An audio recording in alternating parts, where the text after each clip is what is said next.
Hey everyone, welcome to Jews on Film, the podcast where we as Jews discuss films starring Jews. My name is Daniel. I'm a video editor and Jew who enjoys talking about films with my co-host, Harry. Hey, what's going on, Daniel? My name is Harry. I am a former film major as well as a Jew, so somewhat qualified to talk about Jews and film and Jewish movies. And I am delighted to be joined by you and our guest this week to discuss An American Pickle. Yeah, let's bring in our guest. We have the wonderful, the delightful, always insightful. I couldn't think of something else that rhymed. Hey, everyone, it's Yuli Masinovsky. Hi. Hello. Cue the laugh track.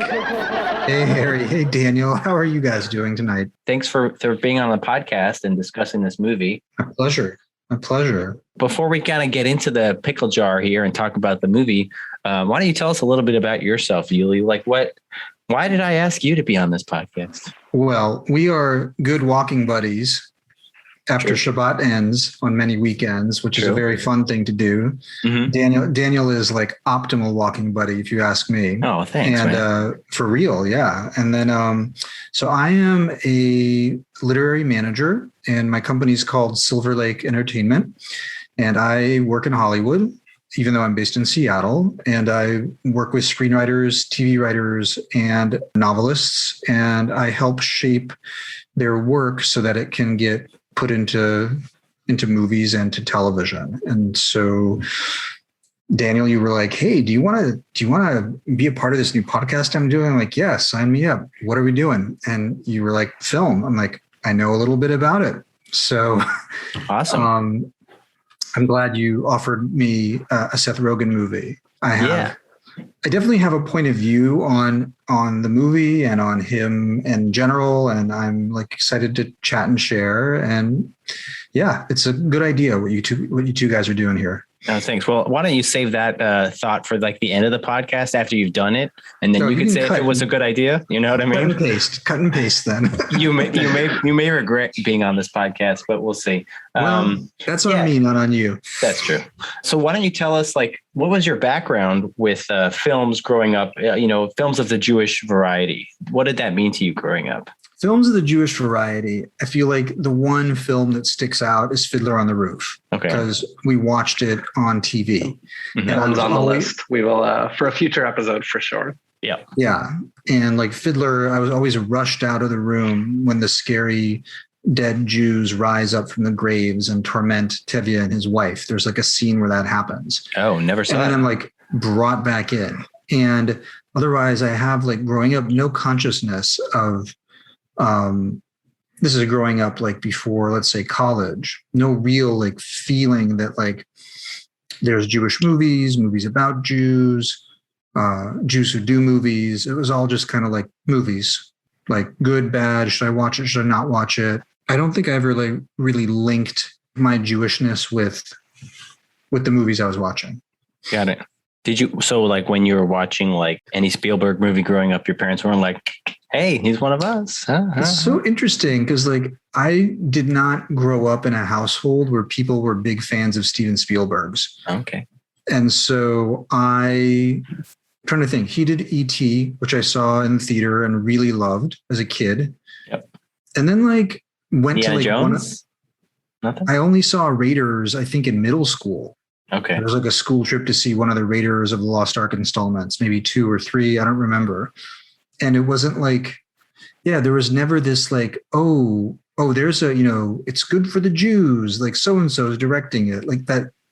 I cannot remember it. If anything, my background to movies was always like growing up. It's like they took me to like Lasse Hallström, who did My Life as a Dog. He's a Swedish director. Or like they'd take me to some like French independent thing, or, it was like kind of equal balance, like whatever was good in the multiplex or like I saw Chevy Chase's, oh God, what's that movie? The Christmas Vacation. Uh-huh. I saw that like with my dad. Sure. Like there was really no rhyme or reason to the what. It was just kind of like, oh, this movie seems good. Let's go watch it. No one knew how movies were made. No one knew like that exists, but it's like, I'm a first generation immigrant. And so for me, like the prospects professionally are lawyer, doctor, or hospital administrator. That's pretty much like how the world worked. That's what everyone did. And so, yeah, the idea that you could like be in the movies, work in the movies, work with movies, like cutting them, editing them, like act like nothing. Yeah. Not a thing.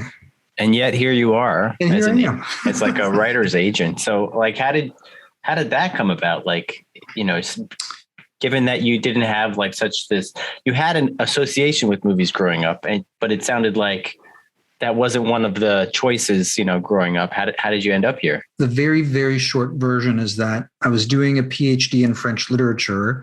And after 4 years of that, they got sick of me and I got sick of them. And I thought, well, I'm now in my mid-20s. I've got to live my life. And after a brief pit stop in Seattle, my hometown, I was like, I just got to go to LA.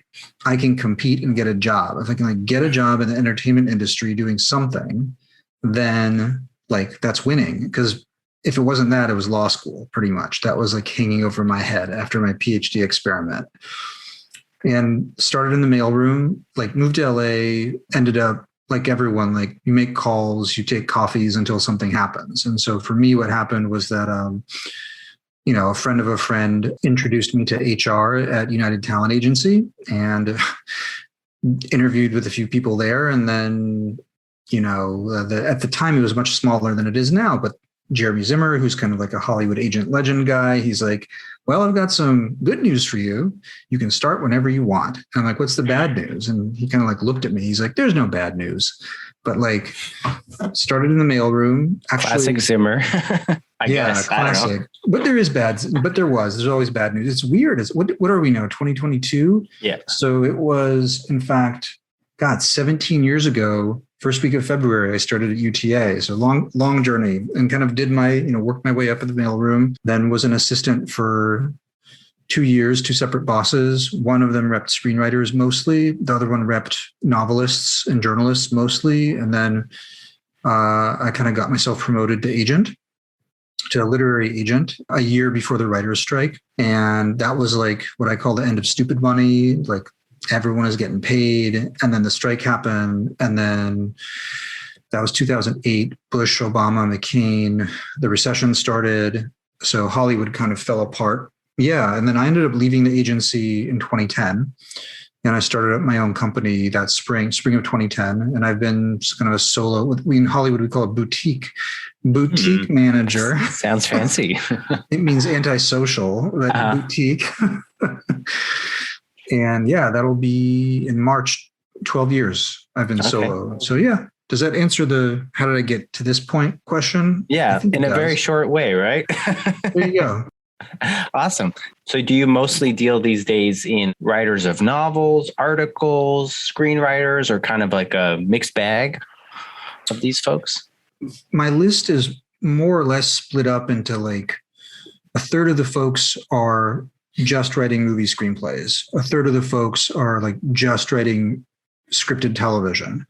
And then the last third kind of comes from all over. They do a little bit of novels, a little bit of nonfiction, a little bit of, movie writing, a little bit of TV if they can get it. I have a playwright. So it kind of works across all these sectors. And, my business is cyclical. There's some years where most of my money comes from my movie stuff. Other years where it's heavily TV.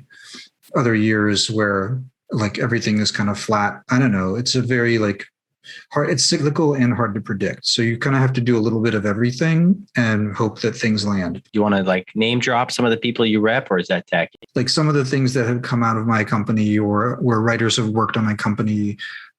This movie called Lazarus Effect with Olivia Wilde. That was a spec script I was heavily involved with.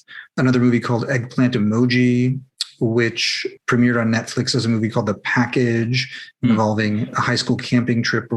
Harry, I know it. I'm familiar.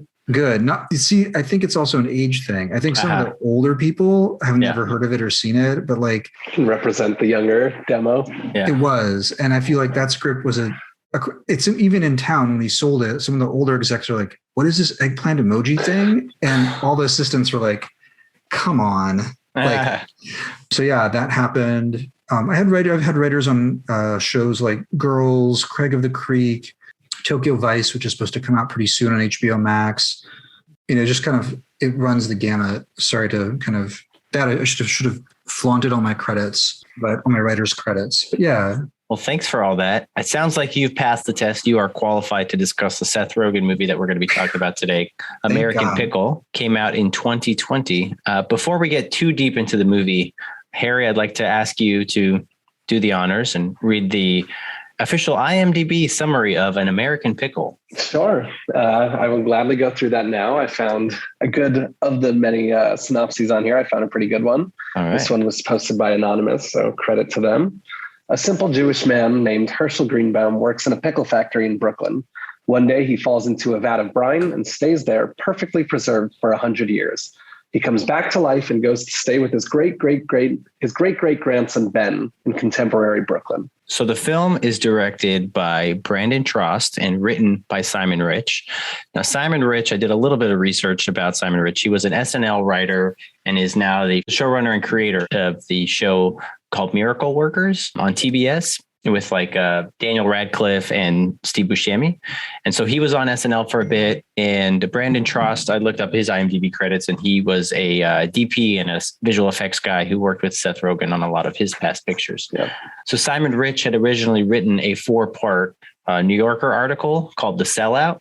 And we'll put a link to the articles in the show notes. But essentially, there are some similarities and some differences, but the premise is more or less the same, that the character in the article is called Simon Rich as opposed to Ben Greenbaum.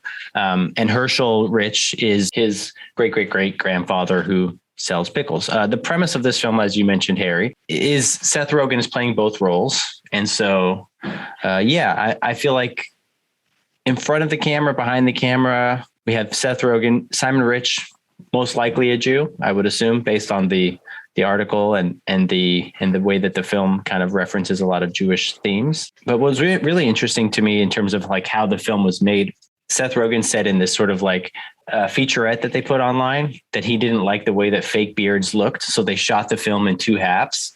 So they essentially shot bearded and then unbearded Seth Rogen, and they used like a stand-in who essentially dressed the same way and just had markers on his face. And I'm not sure if they did digital replacement or a green screen combination. Pretty impressive. I would not have figured that one out. Usually they just like split the frame in half and they have one person here and then one person there. But overall seemed like a pretty interesting film. Lots to talk about. Where to begin, By the way, Simon Rich is Frank Rich's son. And who's Frank Rich for us? Frank Rich is a famous New York Times columnist. Okay. Cool. Got it. And kind of a quiet Hollywood heavyweight kind of guy. Okay. And nice. So, there's a lot of shade thrown at Simon for his starting on third base with respect to writing and screenwriting. Okay. I hear that. FYI, not Lashon Hara, just like setting the table, if you will. Yeah, I know. I like that you mentioned that actually, and I haven't actually read the story that he published in a while. But I guess speaking more specifically to the movie itself, that does feel a little bit in line with his character, with the lead character, where he's sort of living in this, seemingly obscenely expensive loft that, if you've seen the film looks like it's multi-million dollars in the heart of Brooklyn. Like it's hard to imagine where that came from. And, there is a sense that he was given money from, and we're in spoiler territory already. We're talking about the movie at this point, but, from the early passing of his parents, that sort of inheritance. And a big theme for his character is trying to prove himself, despite starting so early. And when he first meets Herschel, who kind of enters into his life, he just assumes, oh, you must be very rich, and he has to deal with that. Well, I haven't really, made my big product just yet. I haven't, made the name for myself yet. I feel like before we get too deep into it, why don't we take a quick break? We'll be right back. And we're back discussing An American Pickle starring Seth Rogen with our guest, Yuli Masinovsky. I wanted to kind of start out at the top because I feel like to set the stage of the film, I want to talk about like Seth Rogen as a person, as a filmmaker, as an actor. I know our guest Yuli has quite a few opinions on this one, so I wanted to toss the mic over to him and see if we could get him started on this. Guide me how you wish. Sure. To me, it seems like not the traditional Seth Rogen film. It's like sort of a passion project, or there's not a lot of dick and fart jokes in this movie. It's somewhat sincere, but obviously with like a Seth Rogen twist sort of, or a flavor. And he got his director of photography friend. So it's obviously like a Seth Rogen executive produced. He worked with his buddy, Evan Goldberg, on the film as well. So yeah, what is your association traditionally with Seth Rogen? First of all, I did not know anything about this movie other than like the log line in the trailer. Uh-huh. I did not see one bong hit in this film at all. Right. Good point. He's a huge stoner. You're right. There's literally no weed. Yeah. It's not a Seth Rogen film without weed, huh? Well, it's like a throwback, right? When someone else was like putting him in movies, when he did like Knocked Up with Katie Heigl. Oh no, wait, there's tons of weed in that movie. He's a stoner internetpreneur, right? Yeah, I guess so. Yeah. Yeah. I'm like, I don't know. I was very struck by that. Mm-hmm. Kind of expecting expecting a lot more pot jokes, and they were like zero. Yeah, that's true. I don't know. I was caught off guard by how like introspective the movie is for Seth. I didn't feel like publicly he'd be doing that. And I feel like this is a very public working through religion, frankly. Mm-hmm.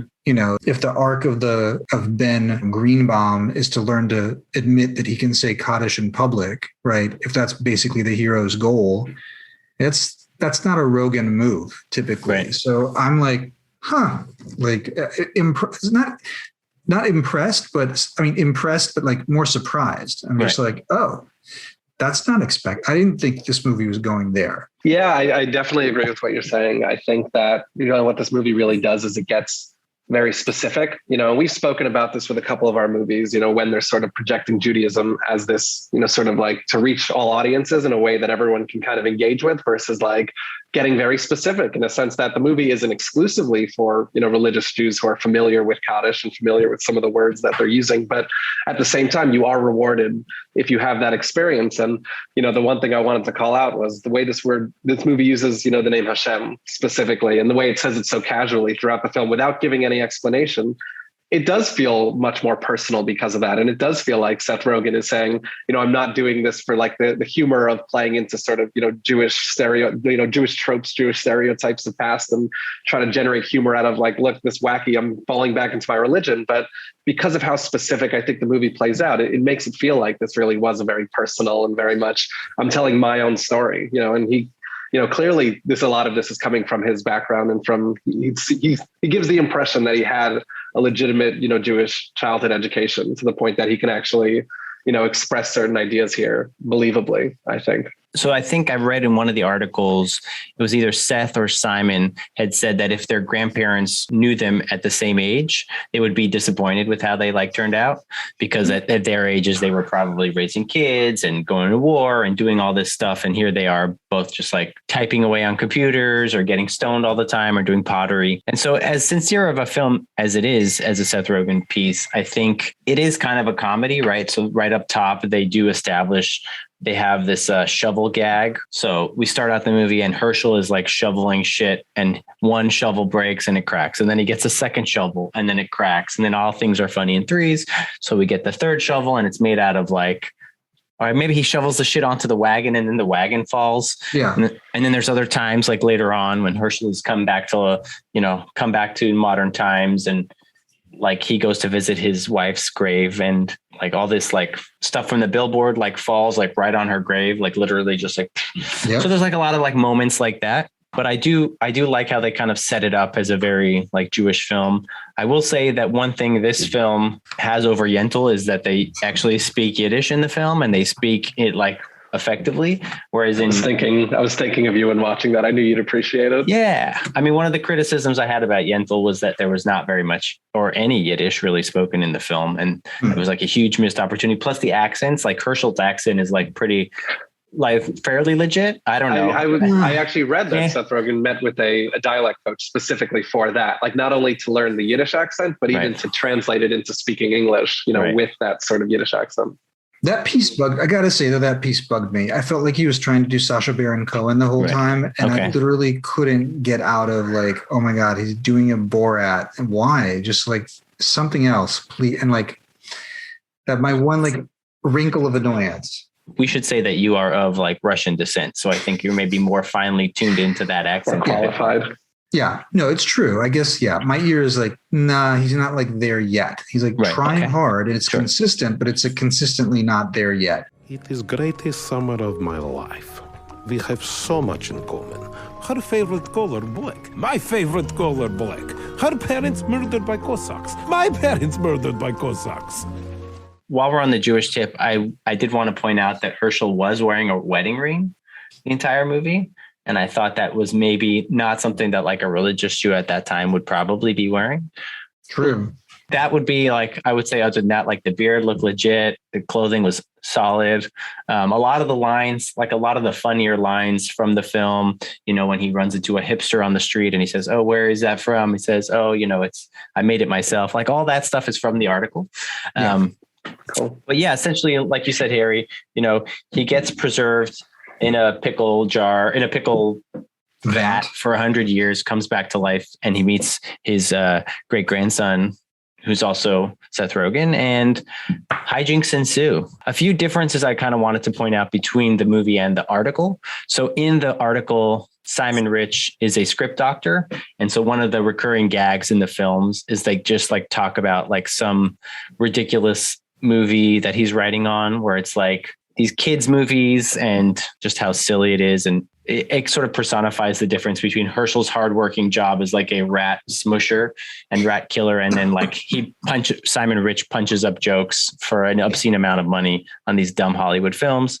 There's also a character in the article of a non-Jewish girlfriend named Claire, who is sort of a almost love interest. And she's the one who kind of encourages Herschel to do pickles again in modern day times. In the article, spoiler alert for the article, he does sell his pickle business to Walmart at the end. And at the last part of the article, he's driving away in a limousine. And one funny scene is like he ends up living in an artist commune in the article, which is, a lot of like hipster, references. Jabs are going through the movie, and they also exist in the article as well. So that's sort of the differences between the article and the film. Yeah. And that, I think that hipster sort of Brooklyn theme definitely carries over to the film. And I think they do a very smart thing, which is sort of play off of, how similar and different, I guess, Brooklyn looks 100 years later, where his, old school outfit and his like cap and his beard all are sort of, very of the times, and everyone kind of reacts like, oh, and like even the concept of the pickle business, it's like you can get exactly. And it's just like, you could get like, there are few environments where a character from 100 years ago, from Brooklyn 100 years ago, could get away with driving in, and they do a very clever job of, sort of creating the contrast where that used to be an actual, lifestyle and, an actual culture. And it's kind of become, hipsterified for better or for worse, in modern day Brooklyn. So thought it did a good job with that. I find this apropos of pickles, like I was surprised that there were absolutely no like sex jokes in this movie. Yeah. And I'm like, it's called An American Pickle starring Seth Rogen. I'm like waiting for like the love drama to happen. And aside from, like him falling, like it never happens and there's no love interest. Right. And like, and, his marriage is just like very kind of idealized. And then like, whoops, he disappears. And I'm like, I don't know. I think about, Daniel, you were asking me, Jewish movies in general. It's like American cinema, when the Jews are involved, it's like, there's a lot of sex jokes, or there's a lot of like thinking about sex. There's a lot of that. And like, certainly on the comedy side, I'm not, saying Schindler's List is doing any of that stuff, but like if you're being comedic and you're coming at it from like an American Jew perspective, like, yeah, that's a big part of it. And I was surprised at the restraint in this movie. Like he wasn't even interested in going there. Like the humor wasn't even leading there. I think that's a great observation about the movie. I think it had a very singular focus in terms of the story it was trying to tell, the sort of intergenerational thing. The part of the movie that struck me as, a clear decision was they don't give the younger Seth Rogen character any relationships, any friends, like any, meaningful job. Like there's a point where his great-great-grandfather is making the joke. He goes like, you can leave. We can do whatever you want. You have no friends. You have no one who cares about you. And it's like, it's played for laughs, but it makes this story feel, I think some ways to its benefit, it makes it feel more like this parable. It's this like weird invented world that's created just to tell this story. And it's not the only time the movie makes obvious shortcuts. The most notable one is when they sort of like, there's this press conference. Essentially, the pickle brine preserved him perfectly. It's been 100 years, but he hasn't aged a day. That's impossible. You don't honestly expect us to buy that, do you? What's the science behind it? Please, let me explain. The scientist explains. His logic is good. It satisfies everyone. Oh, yes. Makes sense. Absolutely. Very clear. The movie definitely felt, and even the packaging, I think it's less than an hour and a half. It's a very quick movie. Yeah. It felt like a sort of protracted parable that had a very specific, focus of what the story was trying to tell, more so than I think a rounded movie. Because I think like a 2-hour version of this movie definitely has a love interest and, a subplot where, that goes wrong and then they kind of reconcile at the end. But this movie didn't make time for that. Yeah. I wanted to go back to something you said, Yuli, about the title, American Pickle. I just had 2 thoughts to kind of ruminate on. One thing is kind of pickles preservation, that could be like sort of a metaphor for like this whole idea of preserving your legacy, preserving family, that kind of thing, and how that kind of holds up. And then the idea that like a pickle is like a problem, right? So like there's a problem, like an American problem. And so what's the problem? It's kind of like, still going back to this idea of, what does Judaism mean in the modern day? And that's maybe like an American problem that we are all kind of going through. So yeah, I thought that was an interesting title. Yeah. Any thoughts on that? I think Yesher Koach. I think those are all good, very astute observations. Not too stretchy. That's good. No. I mean, I think it's kind of on some levels, it's like in my like last decade or so, like Seth and his company have really done a great job, like separating from what I would call their mentors, namely like Judd Apatow. Sure. And so to do that in Hollywood is wildly risky and usually results in failure. Like you have to like if you're Judd's guy, you're Judd's guy. Like Nick Stoller, who's directed many projects, is still in town seen as Judd's guy. And so Seth had an active break with Judd Apatow, though it's not publicized. He did. And like, I find that like, to his credit, he did it and he figured out a way to have a career, both writing and acting and directing.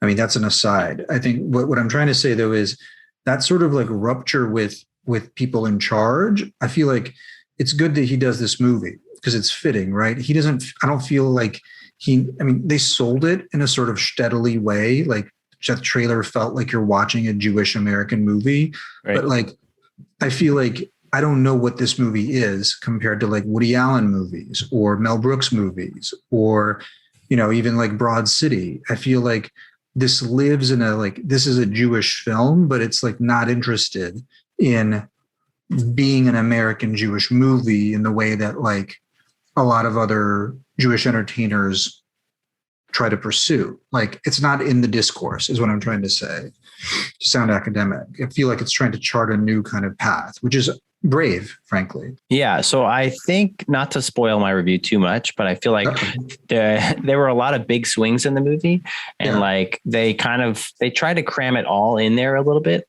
Yeah. To stuff so many story pickles into the story pickle jar, not to get another round out of it. I mean, we have hipster satire, we have app and .com and tech satire. We have online hate speech and Twitter. We have, the far right and their sort of lionizing of people who have no idea what they're talking about, and media culture, how they pick up on things, and it's all in there and it all happens very quickly. And for me, I feel like it just happens too quickly for any of it to kind of like sink in.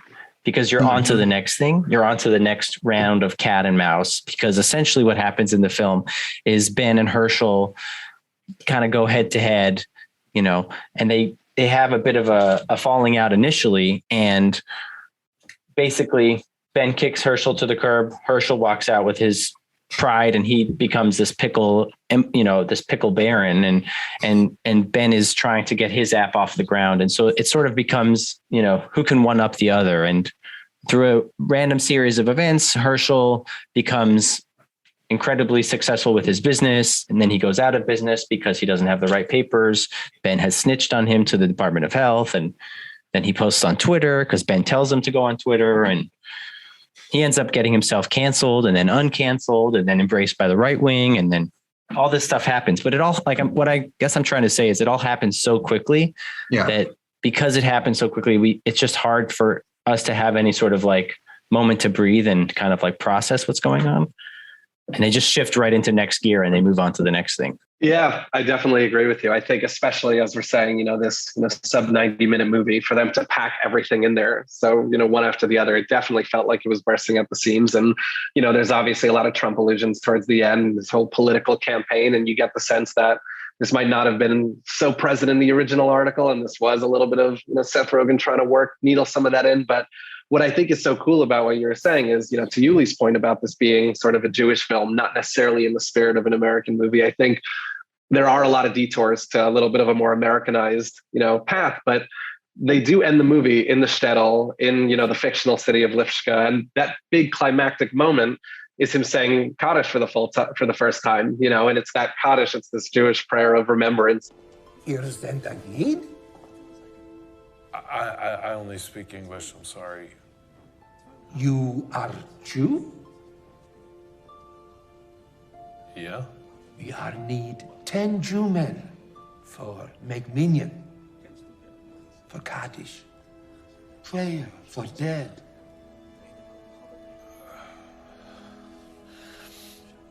I don't know the words to the prayers, I'm sorry. It's fine. You're sucking Kaddish. All the words are, pronounced, at least to my ears, pretty accurately and pretty authentically. And, the fact that their final embrace is their ability to come together in prayer, the sort of punchline of the film, the big, emotional climax of the film is about embracing your roots, embracing, your Jewish roots and your Judaism, which isn't such a, as part of like a lot of, I think, American Jewish cinema, which, a lot of the biggest, Jewish filmmakers are doing this sort of, with like a little bit of an embrace of, a sort of secularized culture or this joint existence. And, the fact that this movie doesn't divorce itself from that, but the fact that it really ends with this full embrace, this unapologetic moment in, surrounded by these very Jewish looking characters, in a, an unnamed shul out in the middle of, this random town in Europe. Was it called Shlupsk? Like Shlupska? Yeah. Shlupsk, great. But yeah, I thought that was a pretty big decision to end the movie there. That's kind of a lasting image from there. And I think it totally goes to what you were saying. I thought the film ended with them under the overpass at the graves. They were like together. There is that final moment back in America. That is, which I didn't understand because enough. I thought one of them was deported. I thought Herschel was like deported, which was actually Ben. But anyway, I didn't get that. But anyway, Ben was whatever. deported. Herschel followed him to Shlupsk, and they did Kaddish together. Ah, okay. And then, I think they go back to the grave. Yeah. Which is consistent with the movie's sort of total abandon of any, logic and necessarily following its rules. That's not the point, is what the movie seems to be saying. Yeah. And I feel like it's interesting that the entire movie, Ben is trying to sell a app that talks about ethics. And, it's an ethical app to find out. You could scan your kale and see how ethical the producers of this kale are. But I thought, spoiler alert, it's named after his nickname for his parents. So it all kind of goes back to family and legacy and history and things like that and ethics. But I thought it's interesting that these people, one who's making an ethical app and then one who is a religious Jew, how ethical are they that they're doing all this stuff to each other to kind of like one up each other? Not the most ethical behavior for people who claim to be ethical people. Definitely not. And what I think is interesting about that, and I read some stuff about, Seth Rogen talking about the movie and, this sort of big theme of Jewish guilt, that's obviously a very sort of Jewish theme, but, is definitely present here. And I think reading sort of into the ethical app that he has put together, it's not necessarily born out of this, strong sense of right and wrong, this strong moral compass, more so than it's, it symbolized, I think, the guilt that he feels, that it's like, have your food guilt-free. Like, here's a way to feel like you're good what you're eating. And I think, that read. Yeah. And I just think that pervades his relationship with, Herschel the entire time, where he's just very trying to show for himself and prove that he's, he's a great, like progeny, and he's like doing good for the name, and he's like this strong Jew, but it's largely motivated by a lot of guilt, I think. Sure. Through the end. Sure. A very Jewish value, guilt. I think it's a very Jewish motivator. Is it a feeling or a value, Daniel? I don't know. It depends. It depends on the day, I suppose. It's interesting though. I thought that like in that sense, the two characters were very different because I read Herschel as being pretty guilt-free and kind of like fundamentally driven to sort of recover whatever was lost with Sarah, right? His dead wife, or dead because he's in the future now. Whereas Ben was driven by these sort of petty jealousies and this vengeful behavior.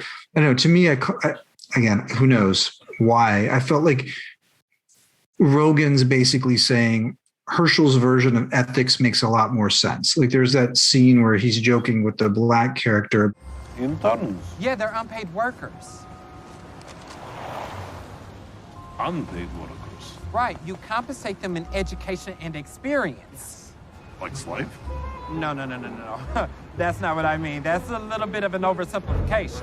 To a guy 100 years ago, that's what that is, right? And in this world, right, there's all these like fancy terms and all this like contemporary stuff, and yet like, wait a sec, right? So it's a little bit like the old man, the simpleton, but like, is he really a simpleton? Like, is it, can you really say that like Herschel's way of looking at the world is like regressive, whereas Ben's is progressive? I don't know. I feel like the movie sort of flips that on its head. It makes you kind of ally more. I found myself agreeing a lot more with Herschel in general than I was agreeing with Ben Grossbaum. And that was surprising to me. Right. The emotional kind of journey of the film is Ben's character learning to embrace, or sort of just meet the death of his parents head on and actually acknowledge some of the pain that's caused him. And that's, this Kaddish we've been talking about, that's sort of symbolizing him actually acknowledging the fact that they're dead and thinking about them. And I think he learns that from Herschel's very upfront way of approaching things. And I agree with you. I think all of the walls that Ben puts into himself to, protect himself and also to, like you were saying, just be careful, use the right words, and just, I think all of that guardedness is negated by, or he learns, to look through that with, I think, Herschel's approach of just like, you should go to their grave, you should visit them, you're allowed to be sad. And it's like, it's definitely, I think, a little bit of meeting of the middle of where they are, because I think the movie does point out some flaws in Herschel's approach and, some areas where he needs to be educated. But I definitely think that the emotional journey is consistent with that it's like, stop skating around this. It's okay to embrace, not only sadness, but like your past, and you're allowed to, think about, reconnect with, some of these other traits that I think Ben's character has covered up in terms of not being as religious and not being as culturally Jewish, and, kind of hiding that fact a little bit. Mm-hmm. Yeah. I mean, the movie starts out with Ben, when Ben and Herschel first meet and they talk about family. They have the gag about David Bowie on the wall. Who's that? Is that your mother? Is that your father? Whatever. But then, we start out with Ben not even being able to like look at the photo album at the beginning of his parents and having a difficult time with that. And then, like, as you mentioned, when they do go to the gravesite to visit Sarah's plot, Ben is not able to like even look or visit his parents. Hasn't gone in like 5 years or so. So he does come a long way, although it's like, it's a measured difference. It's not this huge emotional breakthrough that he has at the end, but he comes for him. He comes a good amount of distance. And I thought I saw some tears in Ben's eyes at the end of the movie. I couldn't be sure, but I saw some glass eyes there. And so, yeah, Herschel does bring some traits out, and they maybe do learn a little bit from each other, though not too much, because, Herschel is still Herschel, and he does do violence to quite a few people. So, you can't change Herschel that much. That is a running theme in the film. Should we take a quick break and we'll go back and give the film some ratings? About how we thought about it? All right. Sure. Sounds perfect. All right. We'll be right back. And we're back discussing American Pickle. Now we're going to give our ratings of the film. We'll start out by talking about the production of the film, the cast and crew in front of and behind the scenes of the camera. And then we'll kind of go into the Jewish content and then Jewish themes, and then kind of wrap up with any closing thoughts or overall. Yuli, we'll start with you. On a scale of 1 to 5 Jewish stars, how Jewish would you say the film is in terms of the cast and crew involved in the making of this film? It's definitely like 5 out of 5 Jewish stars. There's no doubt. Even if Seth Rogen is the only Jewish person on screen, the movie feels Jewish. Like it's a Jewish movie, I think, by design. So 5 out of 5. Okay. And all the people must have contributed to making that feeling. So I think it was quite there. Okay. Harry? Yeah, I definitely agree. I think Seth Rogen is certainly the center of this film, and he's both centers of the film. And I think, he's not just an actor who happens to be Jewish. I think even though he hasn't necessarily embraced it as, fully as he does in this movie, he is someone who carries, weight as being, having a very Jewish sensibility, a Jewish sense of humor. Like he's kind of become one of the modern faces of, what it means to be Jewish humor, whether it's like, his sort of nebbishness or, how he's turned the sort of, weed persona and played with like themes of guilt in the past, all of these things, I think, give him a sort of Jewish sense. The same way we spoke about, a Mel Brooks movie where the movie doesn't have to be about Jewishness, but, just by having a name like that kind of, and obviously the sensibilities he carries with him makes it Jewish. And I think that's definitely present in a lot of Seth Rogen's past work, but here especially, I think, as a Seth Rogen Jewish film, I would call this, very Jewish, because I'm not sure, how many other Jews there were in terms of in the cast and spread around and, the production. I'm going to give this like a 4.5 just because this wasn't, screaming fully Jewish, but I think with Seth Rogen in the face of it, I'd have to say there's a very high produced, Jewish film. I'm going to have to be the heel of this category. I'm going to go like 3.5 stars. I think Seth Rogen is Jewish. Simon Rich most likely is Jewish based on the article. And then I think Elliot Glazer, improv phenom, sibling, brother of Ilana Glazer of Broad City fame. I'm looking through the IMDb credits. I don't see any obviously Jewish people. I see Carol Leifer is in there. Maybe some other of the extras in the sort of schlups scenes, but I don't feel like the main cast of characters besides Seth Rogen and himself. So maybe I'll give him, 2 acting credits, but the director, I don't know if he's Jewish, Brandon Trost. So I'm going to go 3.5 stars just on the cast and the crew and the production side of it alone. However, our next category is Jewish content. Yuli, how would you like to rate this film on Jewish content? 1 out of 5 Jewish stars. Yeah, So separate from themes, but more like the content of the film itself, like the plot, sort of like. So this is what we were talking about earlier, right? I think he's trying to chart some kind of course in movies that deal with questions of Judaism and Jewish identity. And in that sense, I feel like the movie is like a 2.5 out of 5. I would call this a really good try. I think it was brave, but I think for the most part, like this film lives on the surface of Judaism, like the very like thinnest outer membrane of Judaism in terms of like awareness. And it, uses a lot of like, I don't want to say stereotypes, but like a guy from a shtetl looks like a guy from a shtetl. I mean, so for me, it was like, in effect, like not actually Jewish in the way that I would have thought it was. I mean, that's my take. 2.5 out of 5. Oof. Harry? I was prepared to give it a higher score, but in some ways you forced me to think about, what we see on screen. I definitely really think will do that for sure. That's your effect. I definitely think that the scenes in the beginning is sort of the bookends of the movie when we're spending time in like the shtetl, like that is, as like surface level Jewish, as like, and I think stereotypical in some ways, but I think it was legitimate in other ways. I thought towards the end when they go to that shul in the end, and it's not, identified as like, you'd see it in, somewhere in America as like the, someone's name, congregation of, whatever. Sure. It's kind of marked by just like a Jewish star. That's it. I think using that kind of shorthand and just seeing there, like it felt like, okay, this really does feel grounded in an authentically Jewish world.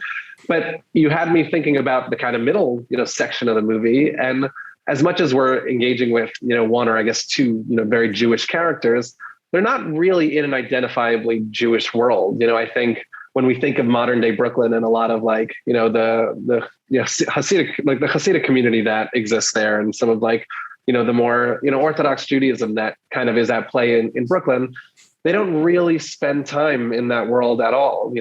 I'm thinking of an offhand comment about, they're getting a bite of pizza and he says, "Oh, it's kosher." Like that was a nice reference that there's kosher food in that world, but the movie doesn't really give a window into what I think would be consistent with, my life living in, New York and, trying to think of what like Jewishness looks like there. So even though a lot of the content obviously is centered around concepts of Jewishness, there's a whole middle third that's about, trying to one up each other and, running for politics. And so I'm going to go with a 3 because the first 3 Jewish stars, because the first and second section, the first and third section definitely account for a lot. And there's obviously Jewishness present in the middle, but yeah, it's not so much, it's Jewish characters in a non-Jewish world. I'm kind of where you are in terms of the content. Like, strictly speaking, the plot of the film is kind of one-upsmanship, see who can be a better Greenbaum, a better person and honor the family legacy more. I can save more of this for like the themes of the film.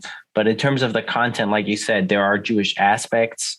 The way that they sort of set the table at the beginning with the using the Yiddish and kind of old timey 4:3 aspect ratio, very desaturated colors. I love the sort of like the picture that they took at the wedding.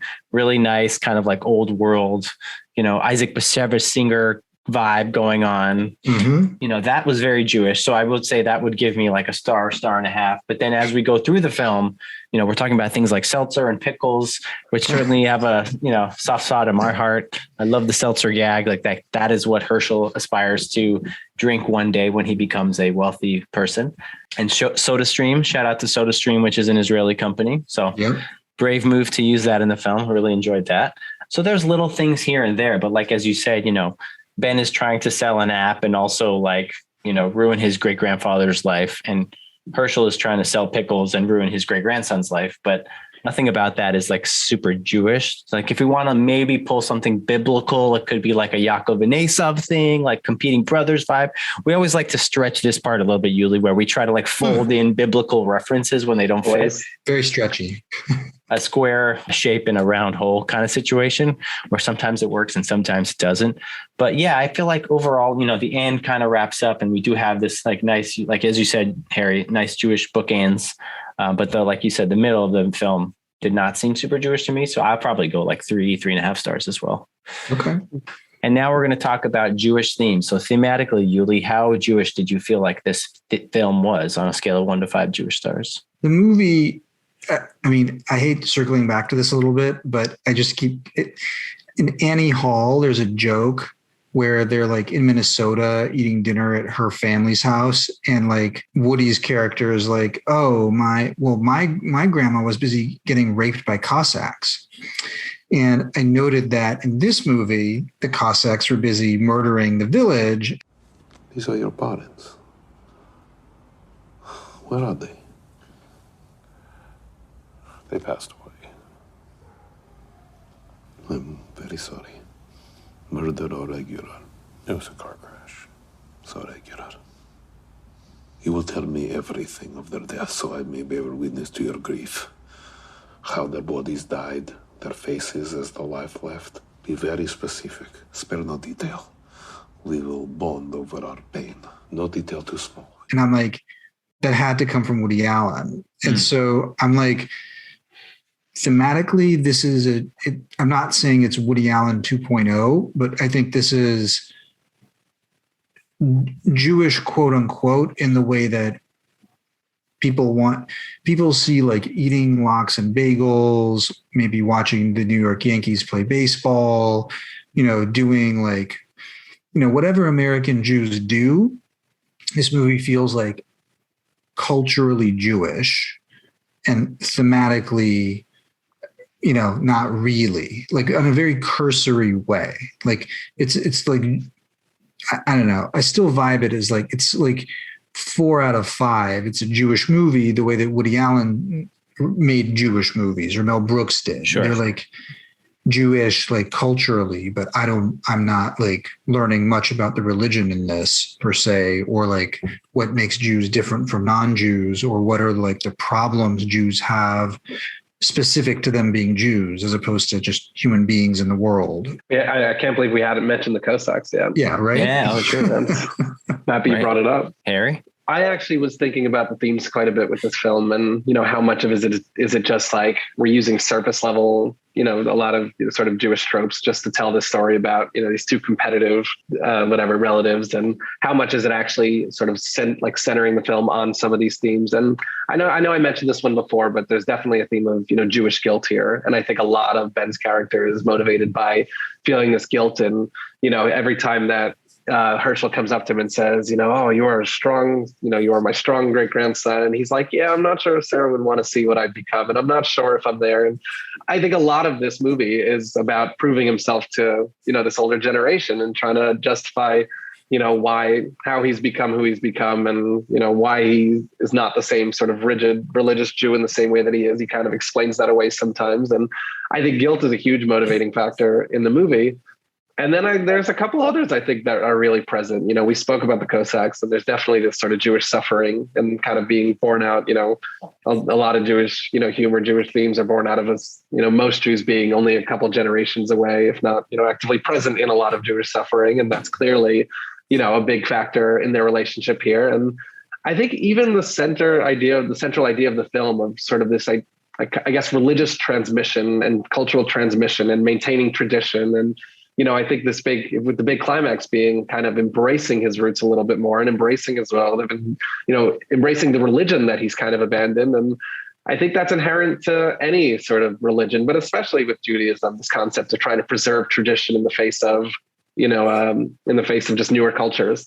And I just think between a couple of those, this definitely feels like this movie really is centering itself around a lot of these Jewish themes, and not just, even when it takes its, detours to, the sort of one-upsmanship or this, American political indictment, Trumpism, it still circles its way back to a lot of these Jewish themes.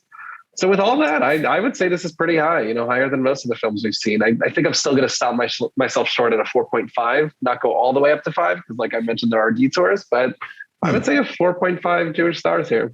I wanted to kind of like poke and prod and maybe push back a little bit about the idea that like carrying on tradition from your previous generation is like a uniquely Jewish thing.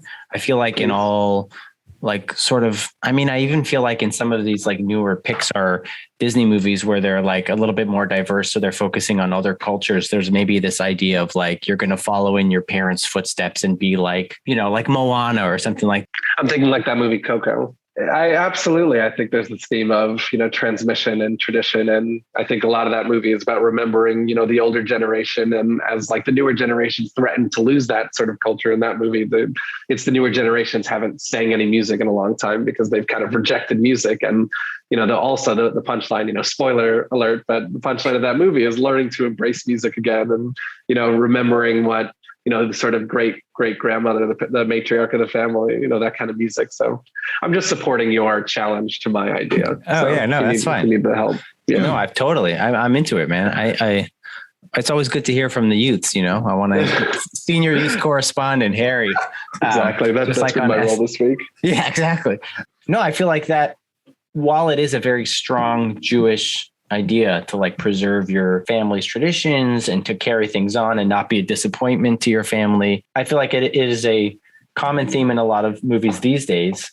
And it's good to see it in here, but I wouldn't say like it is unique to the Jewish experience. I feel like there is a good amount of like self-imposed guilt, but although there is a part in the film where, maybe moments after meeting each other in Ben's apartment, Herschel's already giving him a little bit of like, I'd be defending the honor of our family more if I wasn't busy trying to create a company and a product, man. You're busy? Oh, yes. Not selling boop pops. You don't understand how much pressure there is on this stuff, okay? I'm trying to make it perfect. Blue, green, red.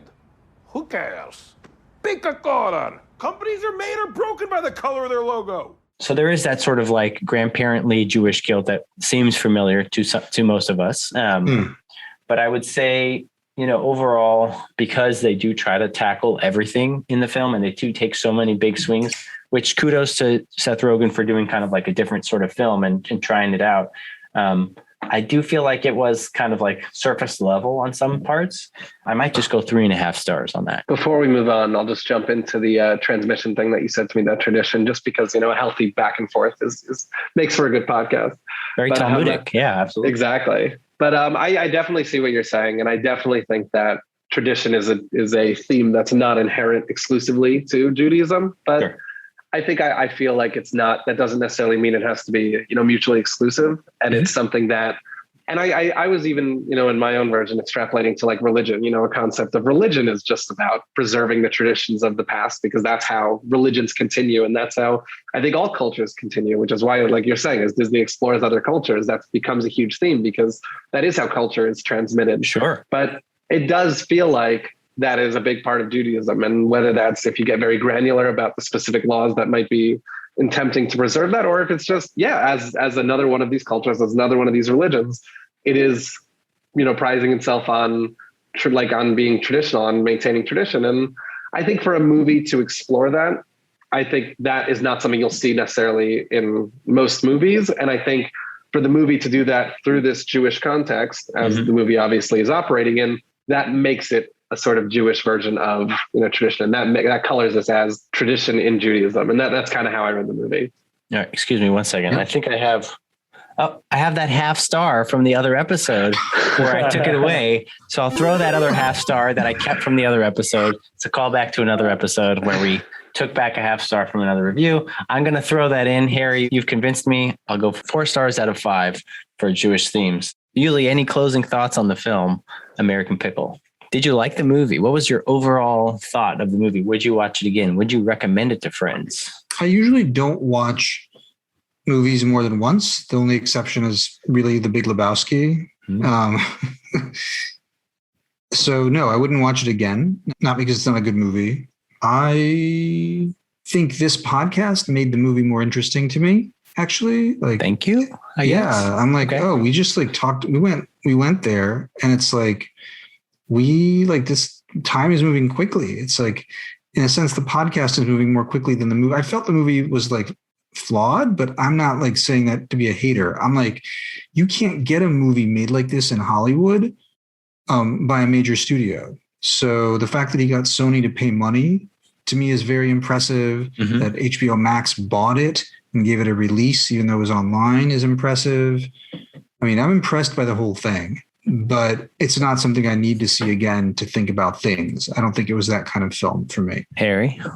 And I think that's what you were saying about just sort of watching it in this new lens with the podcast. That's exactly what this podcast has done for all the movies that we've talked about. And it's cool to consider these movies through a Jewish lens. And I think it doesn't happen very often where a movie is this explicitly Jewish. And we've been trying to find those movies, but we're also talking about some that, we have to read in sort of its Jewishness. And I think the movie's sheer existence, and, I mentioned this earlier, but the way that they sort of use the name Hashem a bunch of times, and the way that they are just so authentically grounded in Judaism at moments, makes this I was excited at the time to tell people this is crazy that I'm watching this on a major, streaming service with a major cast. And it's this movie is unabashedly Jewish. And I was wondering, I wonder if someone, not Jewish with less familiarity with Jewish culture and tradition is turning this on. I wonder what they're thinking. This is kind of weird to see it. So, for that alone, it was really exciting to watch it. So in terms of recommending it to people, I remember I did at the time, and I hope people listen to this podcast and either, watch it before or decide to watch it afterwards, because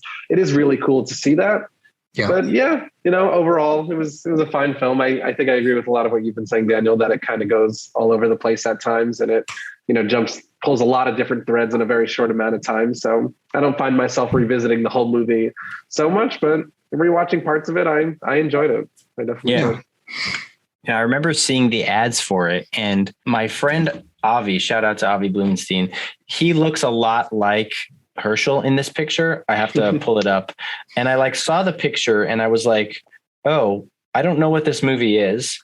So this is Herschel right here. Right. And there's my friend Avi.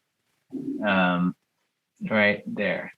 So I don't know. I saw the picture. I sent it to Avi initially and I was like, what is this Seth Rogen movie coming out that's called An American Pickle? I had no idea about the Simon Rich article. I didn't know anything about it. I watched the movie the first time and I was like, this is an interesting movie. but I feel like the premise, the idea, like the initial funny premise kind of like wore thin throughout the movie.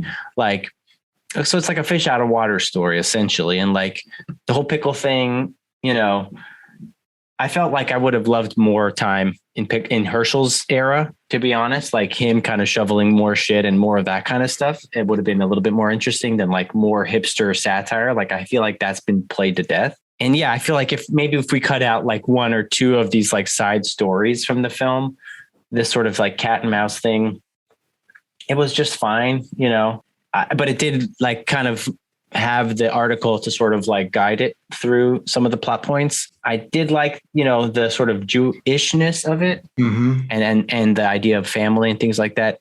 But it was kind of like surface level overall. But I do feel like if someone was looking for a Seth Rogen film, like to what you were saying, Yuli, if they were expecting bong hits and penis jokes and fart jokes and, crude sex acts, they're not going to find it in this film. And so I do wonder if someone who's not a avid Seth Rogen fan or just like if a non-Jew would enjoy this film, like, would it appeal to them? I don't know. I feel like I've seen it twice in my life and I feel like that's probably good for me. But I do, not to shit on the film, but I'm just, I get it. And I appreciate what Seth Rogen has done with the film and trying to make something very different. But yeah, overall, I feel like it was a good film. I would suggest people listening to the podcast, as always, watch the film, check it out. Julie, I wanted to throw it to you and see if you had any like plugs or anything you wanted to talk about besides our Motzei Shabbat walks. Is there anything you want to plug or promote? Any cool films or books or anything you want to, that you mentioned a few before, but I want to give you a few minutes to toot your horn, as it were. Well, first off, thank you guys both for having me on the podcast. Our pleasure. I did have an awesome time, as I thought I would. So now it's confirmed since we've reached the end. I think American Pickle is like, as like an object, I feel like 10, 20 years from now, you'd be like, yeah, Rogen did do that thing where he was like, the from guy who got thrown in a pickle jar. Remember that? Like, it's like a movie. Like there is something very memorable visually about this thing. So yeah, no, I've had a really good time, you guys. Nothing to plug, just enjoying how you do this, how you frame this, and how you do your work. So keep it up. Thanks so much. Harry, any final words? No, this was a really great conversation. Thanks for joining us, Yuli. Thanks, as always, Daniel. Yeah, I'm excited to recommend this movie to everyone and hear some more thoughts. Fantastic. Yeah. I feel like the next thing, I'm calling it now, in 10 years, Seth Rogen's going to have this like indie drama about a stoner Hollywood guy who does pottery and then something goes awry. Just as sort of like more sort of self-reflective cinema. You heard it here first. That's my call of 2022. Thanks so much, Yuli. Thanks so much, Harry. Thank you all for listening. Thank you all so much for listening to Jews on Film. This has been our review of An American Pickle. As always, follow us on social media. We are on Instagram at Jews on Film and other places, I think. Maybe we'll see on Jews on Film. Feel free to tag us or message us if you have any suggestions or recommendations for films you want us to check out. Have a great week. Bye. Jews on Film is hosted and produced by Daniel Zana and Harry Ottensasser. Daniel Zana edited this episode. Make sure to follow us on Instagram at Jews on Film and subscribe to our podcast to get new episodes. Thanks for listening.